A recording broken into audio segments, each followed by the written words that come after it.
Okay, good afternoon, everybody. Thanks for being with us on this exciting day. To begin, I'd like to introduce our guests from left to right on the dais.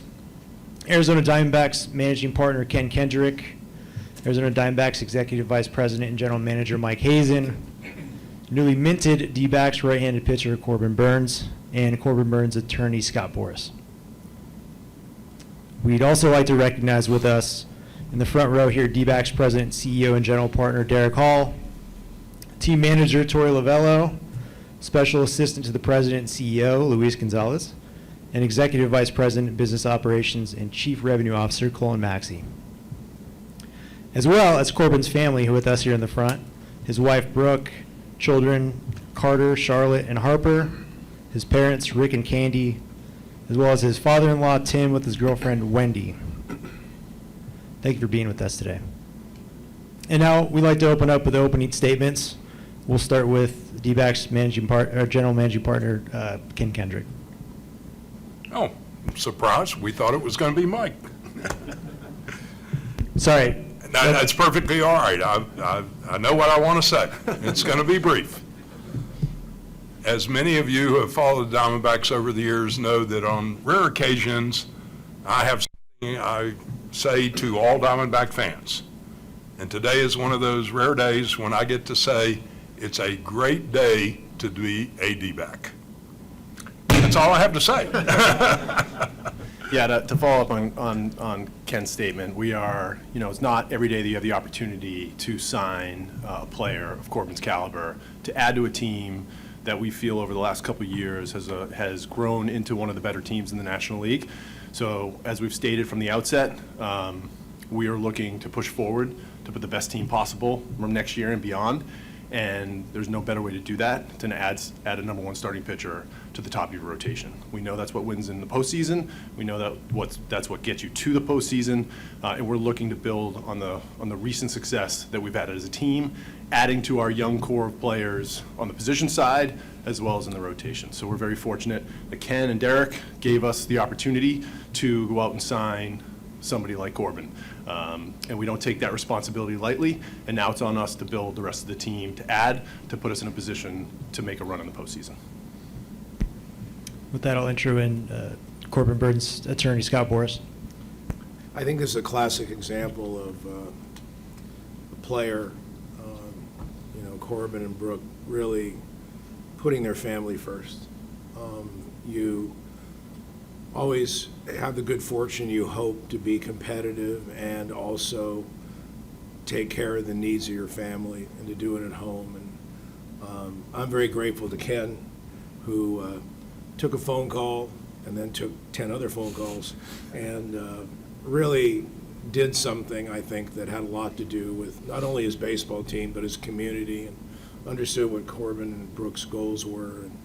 And I'm very pleased because when you have twins and you have a 3-year-old and you watch and you always remember as a parent what a family has to go through at those ages, I'm so happy they get to stay at home and do it. So Ken and Derek and everyone in the new organization, thank you. And now to the man of the hour, Corbin Burns, with his opening remarks. I'll be brief. I just want to thank Ken, Derek, Mike, rest of the front office, and the ownership group just for this opportunity. Like Scott said, kind of the family aspect of this was huge for us, and when we heard that this was going to be an opportunity, we had to jump at it, and we're grateful that we got done. Thank you for everyone for being here today, family, Brooke and the kids. Obviously, it's been a long ride with the twins being born last year in June, traveling back and forth. This was something we've been dreaming about. So I'm glad that we could do this and what's best for us. So. Thank you guys, and hopefully we get to enjoy the day. Awesome. With that, we'd like to go ahead and officially introduce Corbin Burns to the Arizona Diamondbacks with the official presentation of his jersey. Here, we'll take a picture of it like this first.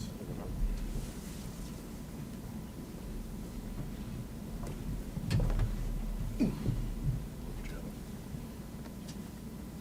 Good.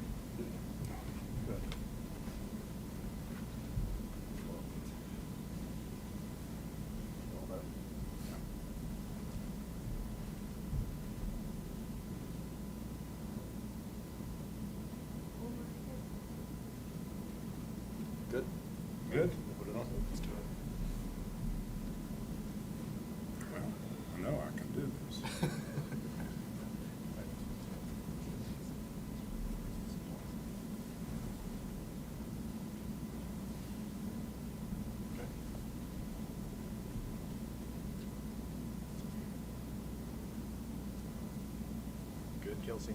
All right, as long as Kelsey's happy, we're happy. All right. Good. Ready? Well done. Thank you. Congrats. Thank you.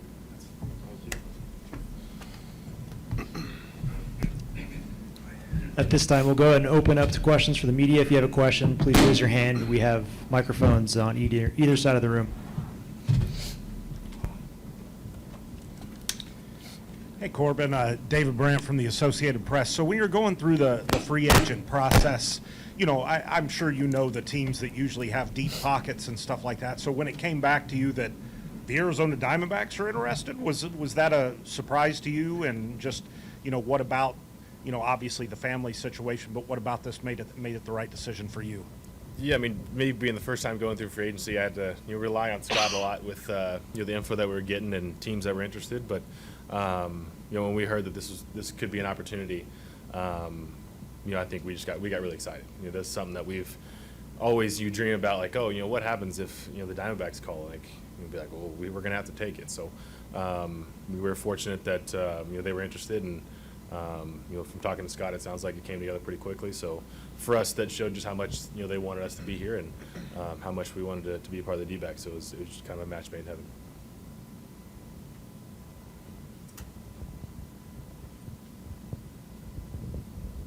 Hey, Corbin. When you faced these Diamondbacks in the playoffs a couple of years ago, you knew you were going to be a free agent a year.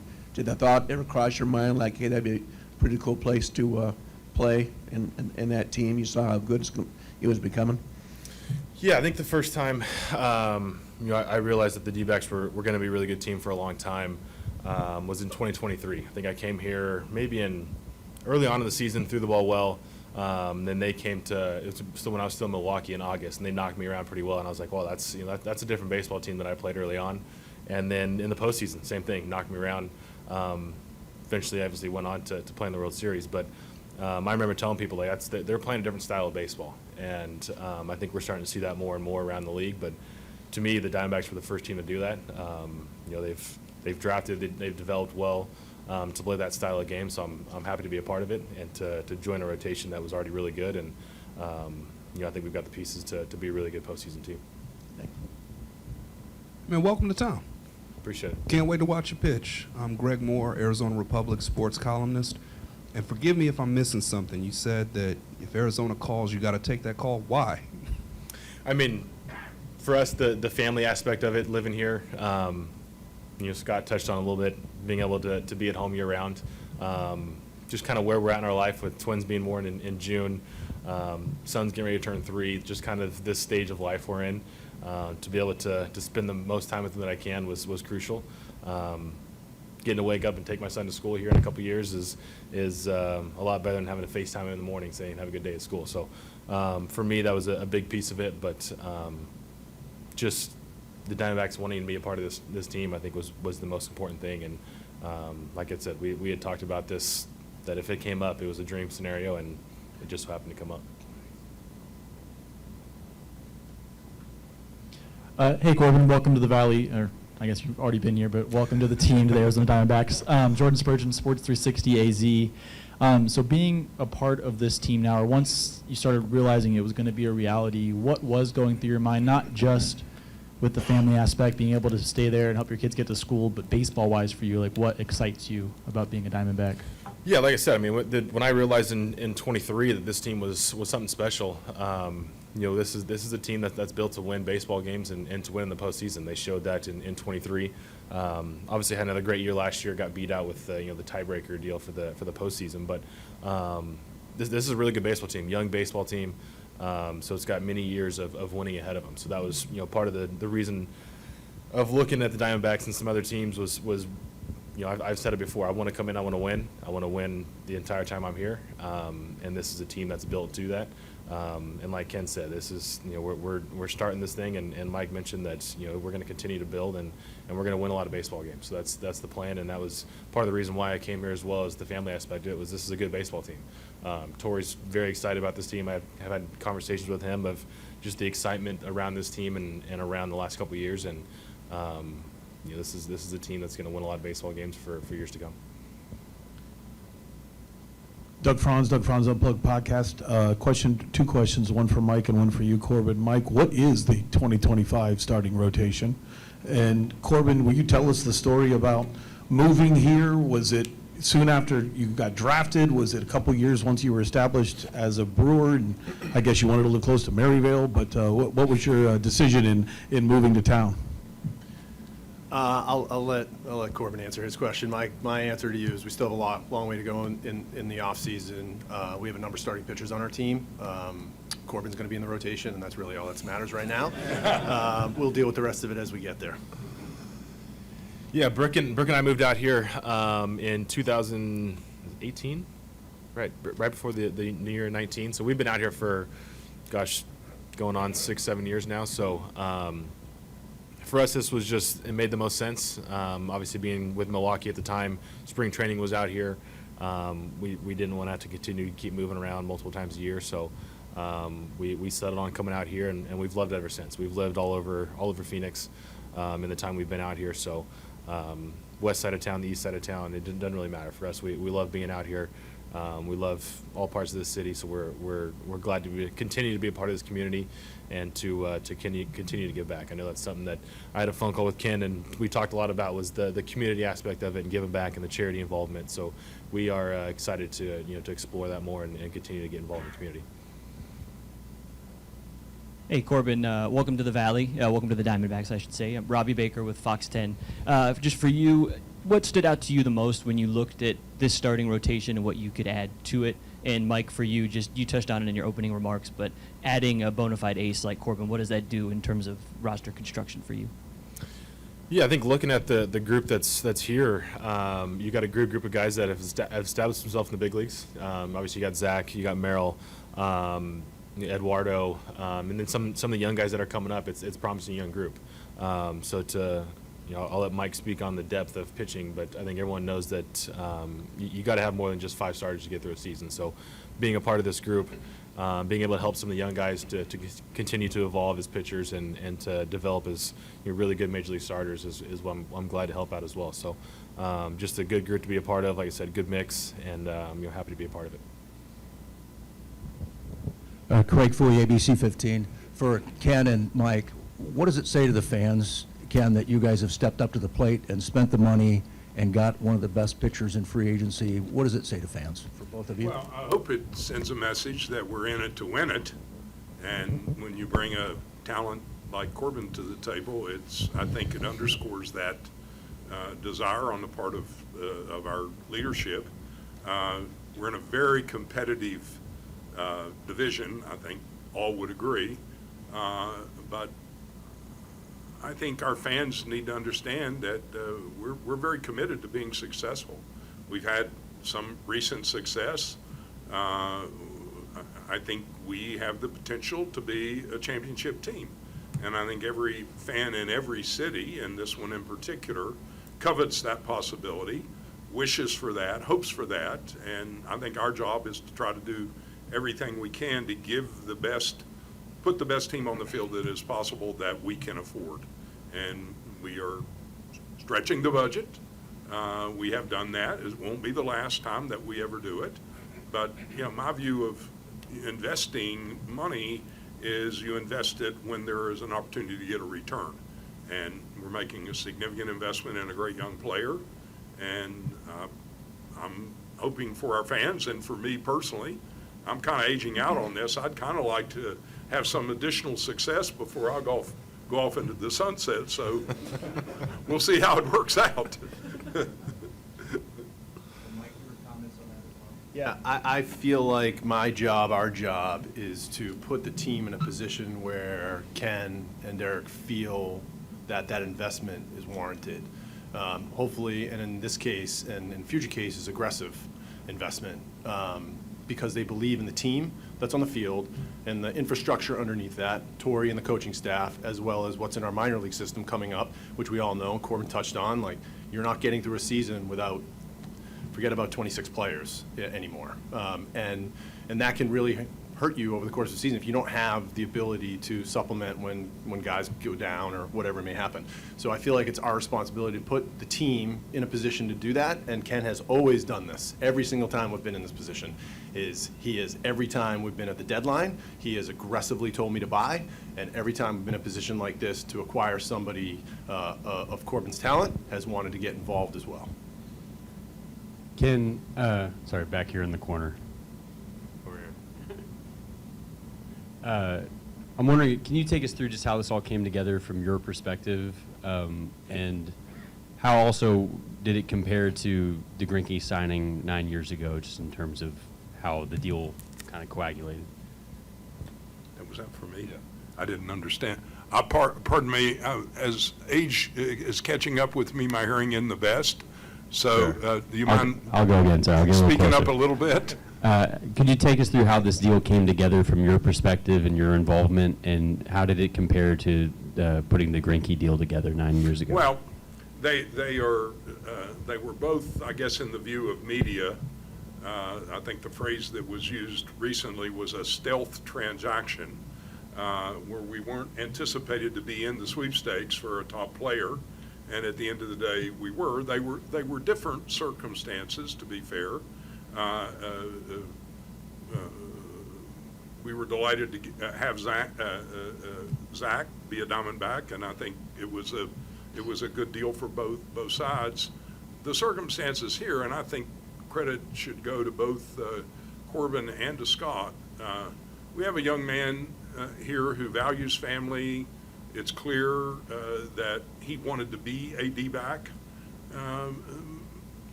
Our partnership is built around him working with us to become a D-back. And that's, I think, an important element in all of this.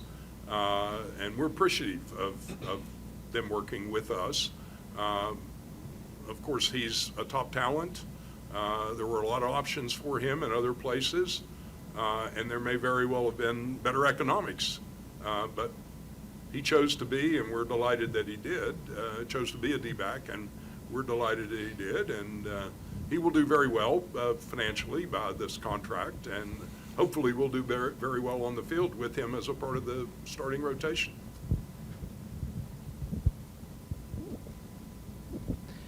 Hey, Scott. Just can you take us through how this came about for you when you decided to reach out to Ken, or kind of how that all went down?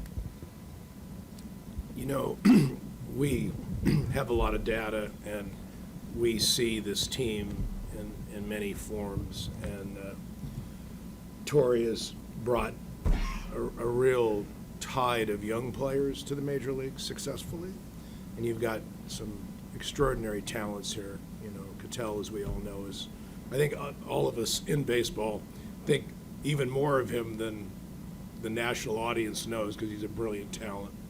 And then, of course, when you have a number one pitcher that can win for you in the postseason, you know, like Zach.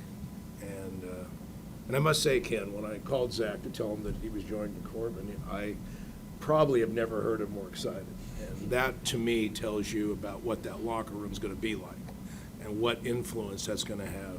Because when you have two true number one starters, you can go back and look in history, the Red Sox in 18, or go down the list of teams that have those. They change the format of playoff mentality. You know, really having number ones really give, I think, a synergy to a team where you just don't have losing streaks. You have so many things about the game that potentiate your success, and also make, for everyone on the team, it makes it so much easier to play, because you know that you have a talent out there that can win for you almost every outing, and you have a couple of them that reach that measure. So it's in Ken's and I's discussion, I credit Ken, because I think he realized the timing for this team and the addition of Corbin and the impact it can have.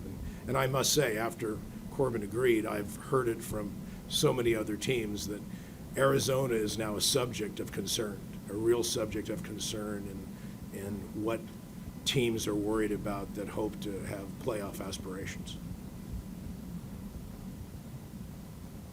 Hi, Jack Summers from Diamondbacks on SI. My question is for Corbin. Welcome to the team, of course.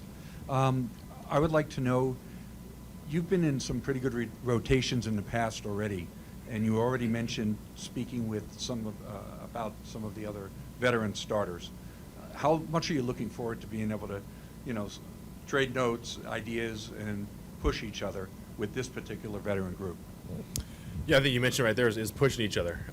You get the most out of everyone on your team when you can challenge each other, and just for what we did in Milwaukee is we always tried to one up each other. When I had myself, Woodruff, and Peralta. So when I look at the three that we have, myself, Gallen, and Kelly, or Rodriguez, or whoever it is, you create that internal competition of constantly wanting to one up each other. So when you do that, and all of a sudden you look and you're in August and you've got a lead in the National League West, that you're sitting there going, hey, what we blinked and we're in first place. So it's just one of those things that creating that internal competition, not only in the pitching group but the position player group, just constantly pushing one another. It gets the most out of every player, and it gives you the best chance to win a lot of baseball games. And obviously bonding and creating that brotherhood is also huge as far as a long season and making a postseason run. But just having that internal competition, those guys to bounce ideas off of.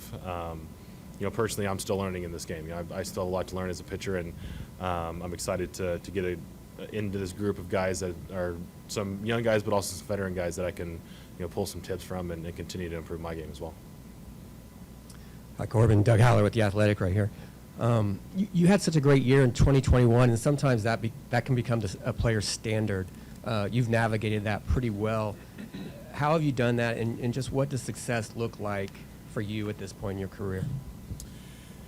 Yeah, my goal each and every year is to stay healthy. I've told everyone that my value is on the field. So if I can take care of my body off the field, take care of my mind off the field, to be the best prepared I can and having the most recovered that I can between each start, I know that I can go out there and make 30-plus starts every year and give the team the best chance to win. So for me, coming off 21, my goal was never to try to replicate 21 in a Cy Young. If you're pushing for that every year, you're going to put yourself in bad spots and beat yourself up when you have tough stretches. So for me, once I got through that season, I knew I was going to be an established big leaguer, and it was all about the health. I knew the pieces were there. I knew the stuff was there. I just needed to continue to take care of what I could, and for me, that was the effort and attitude is what you hear kind of growing up, and for me, continuing to work hard in the weight room, in spring training, in the off season, to do what I can to put myself in the best position on the mound to stay healthy and have a competitive season, has just allowed me to get to this point. Corbin, Nick King from 3TV CBS 5. You might have just answered this toward the end there. I was wondering when you started to view yourself as kind of a bona fide number one guy, and what gave you that confidence? I personally still don't view myself as that. For me, I'm a guy part of 13 pitchers on a staff, trying to win baseball games. I'll take the brunt of the number one and go out and face the best guys in the game, but for me, I'm going to go out there and do what I can to be a part of that group and win baseball games. That's what I've done every year, and that's what I'm going to continue to do. If guys have questions, they want to come up and want answers, I can help with that. But for me, I'm going out there just doing what I can to win baseball games and get to the postseason.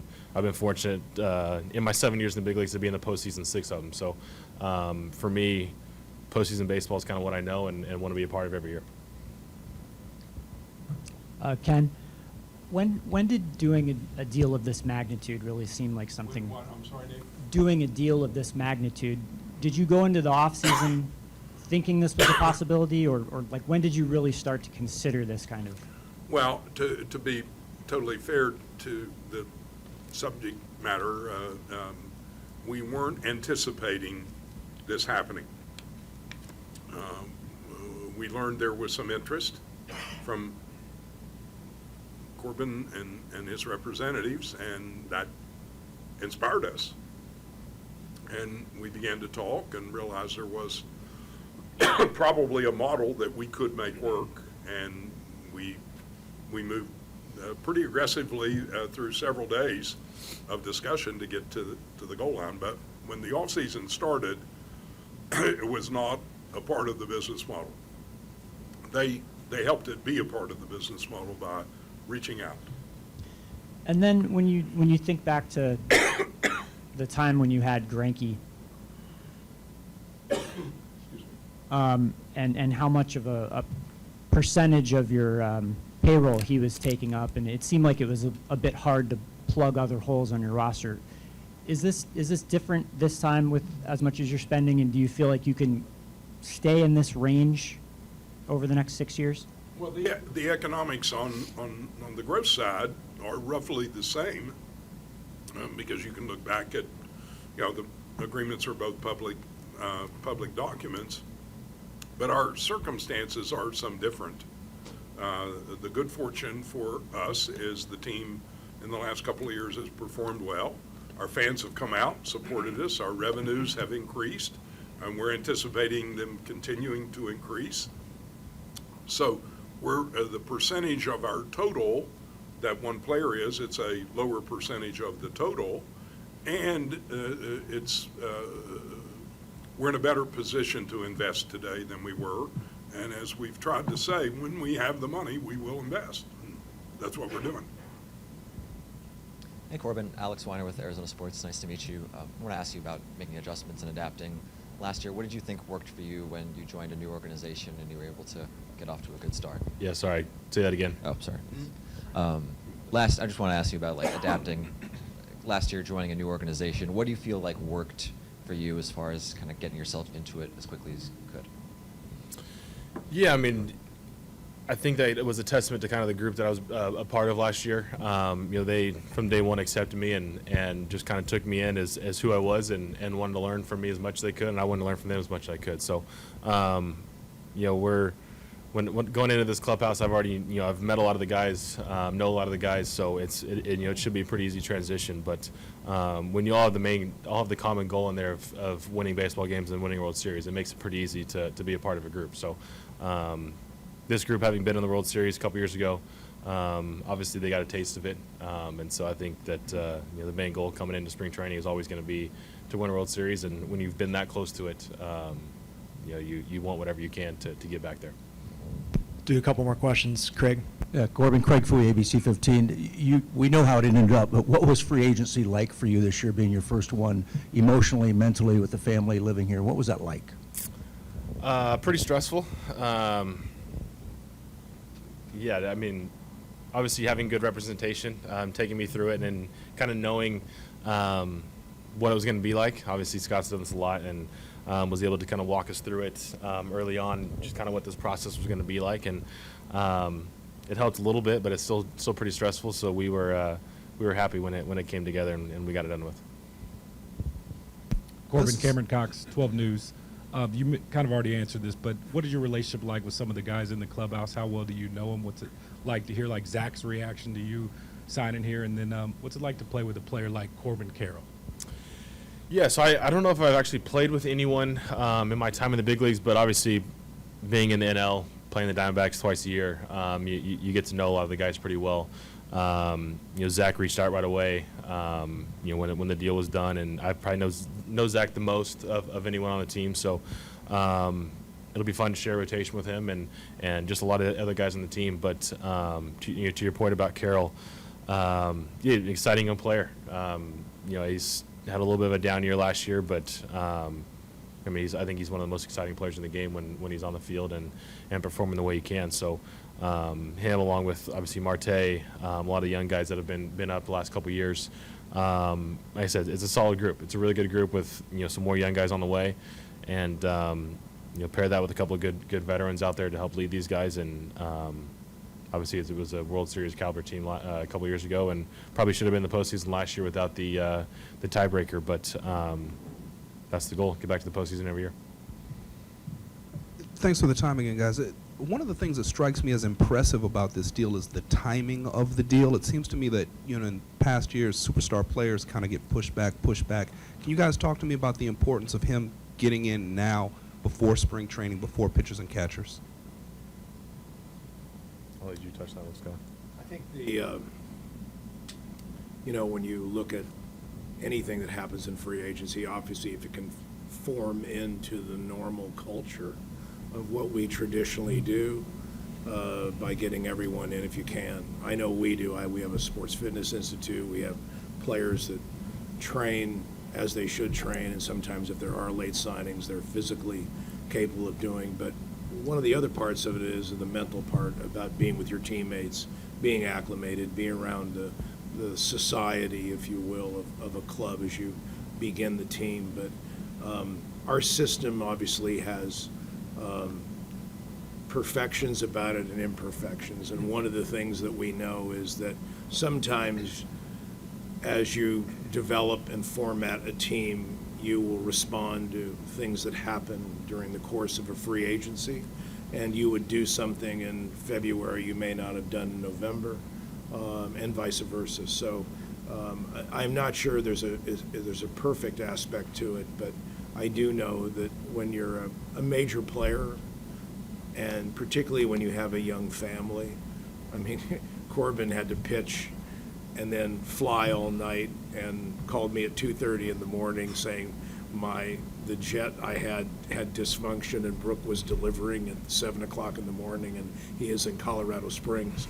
So he's had some very trying moments and made it there on time, I might add. But it's been for the Burns family, it's been quite a 6 months, and that's why I think the reason for these decisions, and appreciate the Diamondback organization and Ken and Derek and everyone involved, they really understood this family's needs, and we were able to put something together in a very short period of time to accommodate everyone. We'll end here with Barry. Hey, Ken, Barry Bloom from Sportico.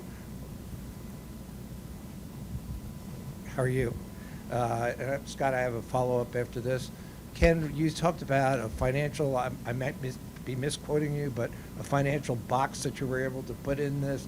How did you fit this into the Diamondbacks financial plan, for this year? You used a phrase that I don't recall I have ever used. Did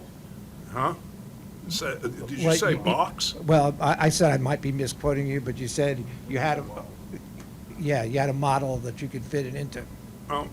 Look, So what is the model? Let me see if I can answer. I'm maybe not being responsive, but we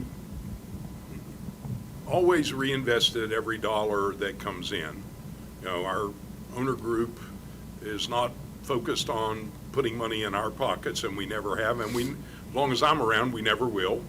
So it's all built, our model is built around the revenue streams that we can create through performing well and inspiring fans to come and support us, and inspiring sponsors, et cetera, et cetera. And as those monies increase, we're going to reinvest. And if that's not answering your question, that is the model, though. No, it's not a complicated one. No, it doesn't. It's complicated in the goal, in the challenge of creating the revenue. That's complicated. Right. You have to perform. Our fans in this community support winning teams. They don't necessarily operate here like maybe the Chicago Cubs fans. No disrespect to them, but they support their team no matter what. I think in Arizona they expect us. We have a history of having winners. This franchise has done well in the context of over the time that we have been in baseball. We've performed well. We've had our other bad moments, but we are going to continue to try to build revenue and reinvest that in the quality that we put on the field. And you've had success doing that in the last few seasons. I beg your pardon? You've had some success doing that the last few seasons. Well, I hope it will continue. And Scott, you and I have talked about this a lot. Does this show that any team in Major League Baseball can find a way to add a pitcher or a player of this kind of magnitude? I think that modernly that talent is something that, particularly talent at this level, is always something that is an asset of a franchise.